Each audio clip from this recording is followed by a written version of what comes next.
On imagine souvent le règne du roi Soleil comme quelque chose d'absolument éclatant. Mais derrière cette façade dorée se cache une histoire bien plus sombre. Une histoire de complot, de magie noire et de meurtre. Plongeons ensemble dans les archives pour découvrir la véritable affaire des poisons.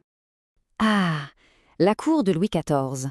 On pense tout de suite à la splendeur, à Versailles, ses jardins, ses fêtes grandioses. C'était vraiment une vitrine, une mise en scène du pouvoir absolu, conçue pour impressionner l'Europe entière et asseoir l'autorité du roi. Mais voilà, quand on gratte un peu le vernis, les archives nous racontent une toute autre histoire. Derrière les perruques poudrées et les sourires de convenance, se tramait un monde de conspiration, de jalousie et même de meurtre. Et c'est cette question qui est au cœur de l'un des plus grands scandales de l'histoire de France. Une affaire qui va secouer le royaume jusqu'aux marches du trône. Et tout ça, ça commence avec une femme. Une aristocrate à première vue irréprochable, mais dont le nom va bientôt devenir synonyme de crime et de trahison. La marquise de Brinvilliers. La voici Marie-Madeleine de Brinvilliers, l'incarnation de la noblesse, de la douceur. Pourtant, il ne faut jamais se fier aux apparences. Derrière ce visage d'ange se cachait une nature absolument monstrueuse. Son histoire est une véritable descente aux enfers. Tout part d'une liaison interdite avec un officier Sainte-Croix.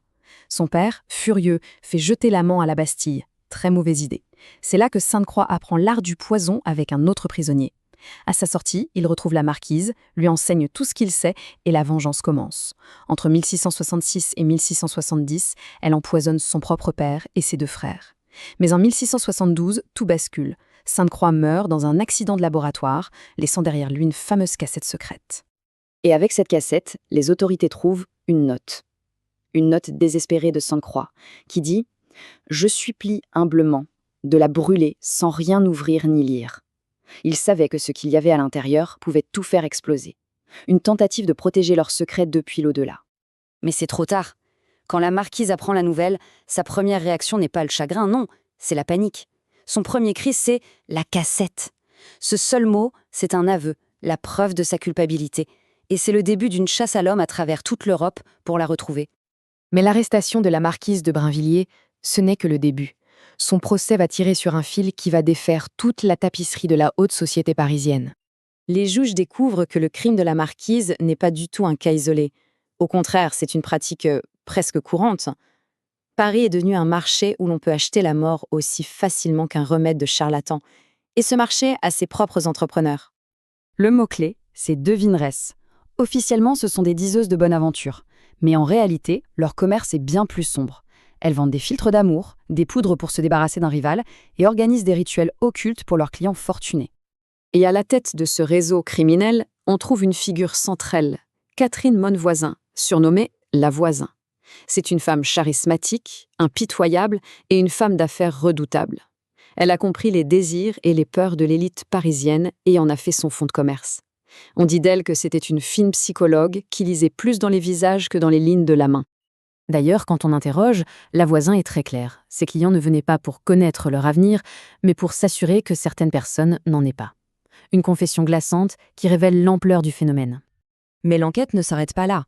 Elle remonte jusqu'au sommet du pouvoir, menaçant de faire s'effondrer la cour elle-même.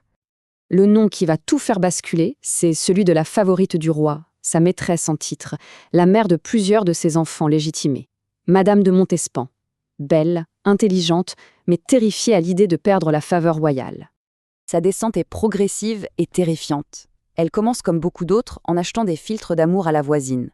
Mais face à de nouvelles rivales, sa peur la pousse à des actes de plus en plus extrêmes, allant jusqu'à participer à des rituels sataniques, des messes noires et à envisager le régicide. Face à un scandale d'une telle ampleur, qui menace la stabilité même du royaume, le roi doit réagir de manière forte et décisive. Louis XIV crée donc un tribunal d'exception, la Chambre ardente. Rien que le nom fait froid dans le dos. On l'appelle comme ça à cause de son décor sinistre, une salle drapée de noir, éclairée par des torches conçues pour intimider les accusés.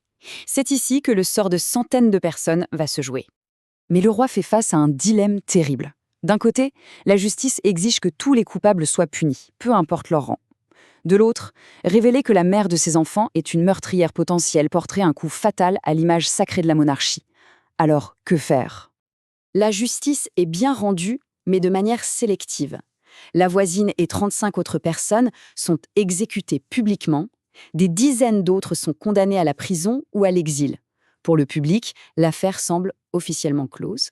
Sauf que les témoins les plus dangereux, ceux dont les confessions impliquaient directement Madame de Montespan, ne sont jamais jugés.